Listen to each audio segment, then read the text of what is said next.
கலைஞர் மகளிர் உரிமை திட்டத்துக்கு யாரெல்லாம் விண்ணப்பிக்கலாம், யாரெல்லாம் விண்ணப்பிக்கக்கூடாது, என்னென்ன ஆவணங்கள் தேவை என்பதை பொதுமக்கள் பலரும் அறிந்திருப்பீர்கள்.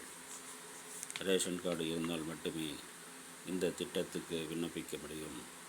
அதே நேரத்தில் ரேஷன் கார்டு வைத்திருப்பவர்கள் எல்லோரும் விண்ணப்பிக்க முடியாது.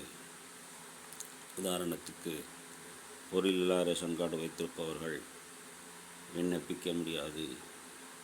முன்னுரிமை ரேஷன் கார்டு, முன்னுரிமையற்ற ration card, Antyodaya Anna Yojana ration card வைத்திருப்பவர்களுக்கு கலைஞர் மகளிர் உரிமைத் தொகை ரூபாய் 1000 கிடைக்கும். இவர்கள் விண்ணப்பிக்க தகுதியானவர்கள். அதே நேரத்தில் தனிநபர் குடும்ப அட்டை வைத்திருப்பவர்கள் உள்ளனர்.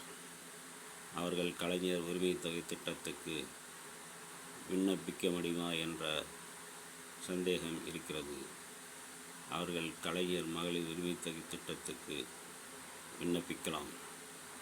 அரசு வகுத்திருக்கும் விதிமுறைகளுக்கு உட்பட்டு இருந்தால் மேற்கூறிய ஏதேனும் ஒரு ரேஷன் அட்டை வைத்திருந்தால் கட்டாயம் இந்த திட்டத்துக்கு விண்ணப்பிக்க முடியும்.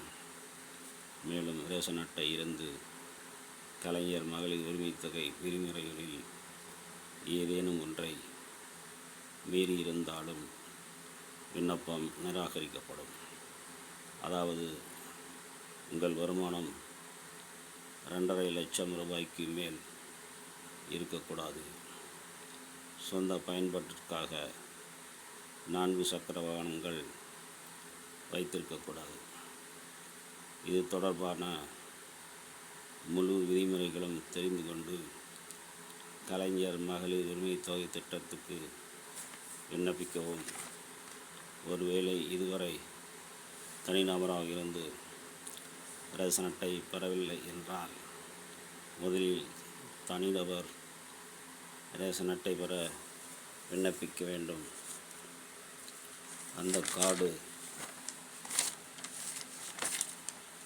கார்டு வந்த பிறகு கலைஞர் மகளிர் உரிமை திட்டத்துக்கு விண்ணப்பிக்கலாம். உங்களுக்கு தனிநபர் ரேஷன் கார்டு வேண்டுமென்றால் இப்போது நடைபெறும் உங்களுடன் ஸ்டாலின் முகாமில் தனிநபர் ரேஷன் கார்டிற்கு விண்ணப்பிக்கலாம்.